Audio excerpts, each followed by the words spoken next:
Welcome to Season 4 of the Boost Hospitality Podcast. I'm back again to show all hospitality owners how you can turn lookers into bookers, get more heads on beds, and increase your direct booking. This season, I've got something very special lined up. The Boostly website was recently voted one of the top 10 UK hotel blogs out there. After asking you guys, I realised that so many of you haven't actually read the blogs. You said that you prefer audio as a way of learning about new tactics and tips to getting more direct bookings. So what I'm doing this season is I'm going to be providing the audio version of all of my blogs that are on the Boostly website. So it doesn't matter whether you're on the computer, in the car, getting ready for breakfast, or changing those beds, I can show you how you can increase your direct booking. Let's get on with the show. Some more help on how to get more direct bookings than read on. I'm going to share with you 3 really simple but yet really effective tips that I've been doing in 2018 to increase our direct bookings, and I'm going to share them with you. Number 1, email your guests. 90% of hospitality owners don't do this, and they are missing out on a huge market.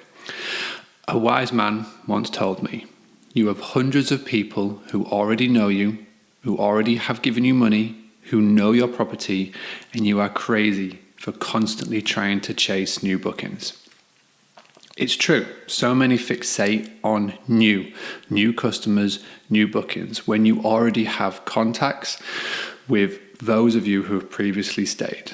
So why are we not going back and trying to get those guests to book with us? I speak to so many hospitality owners who say that they get a lot of repeat bookings, which is great. And I ask them, well, how did you get them to come back? And they just said, well, they just booked. But just imagine if you actively went out and communicated with past guests, and not just a one-time email, not just a Christmas card, not just a special offer every blue moon, but what if you were constantly talking to them once a month, once a week, once a quarter? Just imagine how many of your past guests would come back to you. And it's not even those guests coming back to you. It's what if they then recommend you to a family or a friend member? It's basically social proof, and it's being constantly at the top of mind, and it's what the big brands do so well. Yes, you may get a lot of emails, and yes, you may not read them all, but guess what? You're top of mind. So when you put an advert maybe on Facebook, maybe when you put an advert in a paper or a magazine, you never know where they're going to see you. So when they are doing their search for where they go stay next year, you're top of mind. And this is why email is so powerful. 77% of people have said that they would prefer permission-based marketing compared to Facebook ads or radio ads. And permission-based marketing is emails, because they are signing up to your marketing emails. So instead of just dismissing it as, I think it's spammy, I wouldn't like to get them myself, try and think about the people that do want to get these emails. There are people that have stayed at your property who want your emails. So try and think of it in a new light. Open up a free MailChimp account, create a sign-up form, and off you go.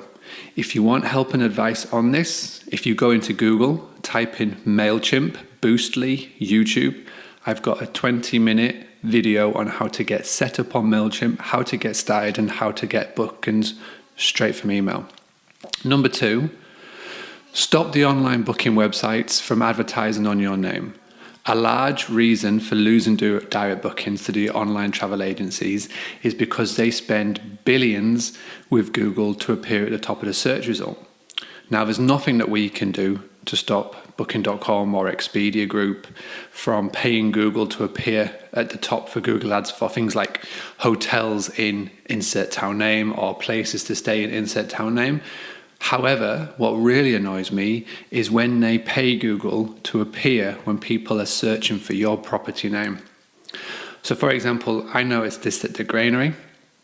we were constantly being pushed down the search results because Expedia, Airbnb, and all the OTAs were bidding on our brand name. So when someone searched for the granary in Scarborough, the big OTAs were appearing. So what we did, and what we did to combat that, is that we fought fire with fire. We set up a Google AdWords campaign and we bidded on our brand name as well. So what that basically means is we set up Google Ads for the keyword Granary Scarborough, the Granary Scarborough. Basically, when someone was typing in our name, because like I said with tip number 1, guests will want to come back and stay with you. They will recommend you to other people. And when those people are coming into Google to get your phone number or your website address or your email address again, so they can contact you, when they're typing in the Granary Scarborough, it was us that was coming at the top and not Booking.com or Expedia, who were basically trying to get people away from coming to us direct to going to them. The second option, and this takes a lot longer, is trademark your business name. There's a full blog and there's a full podcast on this. So what I recommend that you do, instead of me going into how to explain it, go into Google, type in Boostly, trademark your business name, and the blog will appear at the very top. But those two are very, very key. And the final tip, number 3, make your website booking process easier. I see so many hospitality websites that just make it impossible for a guest to book. You have got up to 7 seconds when someone lands on your homepage for them to decide whether they want to give you money or not. Now that's just 7 seconds. That is crazy. In the space of the last 20 years, the human attention span has gotten so low, it's actually less than a goldfish. So when someone lands on your website, make sure it is so simple and so clear on where they can go to book. And for those of you that are listening to this and still don't have online booking on your website, then you need to get this. The rental industry, I notice this everywhere. There are still rental properties all over the world that's still doing the old school method of guest wants to stay, guest has to email, and then you have to get back to them. It is a broken process, and people are turning off from that and going now to the instant book. And if you don't believe me, just look at Airbnb, look at Holiday Lettings, Owners Direct. They are all now pushing the instant book route. So stop making it hard for guests to book. Sign up to an online booking engine. You've got Bookalert, Super Control, Free to Book. There are plenty of them which are specifically designed for the rental industry, and it will have an instant impact. For those of you who already have online booking on your website, go to your homepage now. Test what it's like on your computer. Test what it's like on your mobile, and just answer this honest question. Is it obvious on how a guest can book with you? And if the answer is no, then what you need to do is you need to find out what your website should look like. Come to Boostly.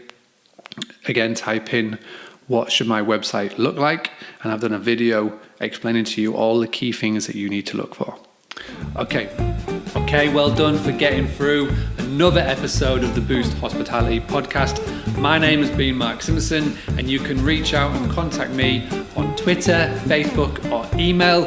If you have enjoyed this episode and all of the episodes of the Boost Hospitality Podcast, please go to iTunes or wherever you are listening to this and leave one of those lovely 5-star reviews. Virtual hugs for everyone that does. Thank you very much, and I'll see you soon.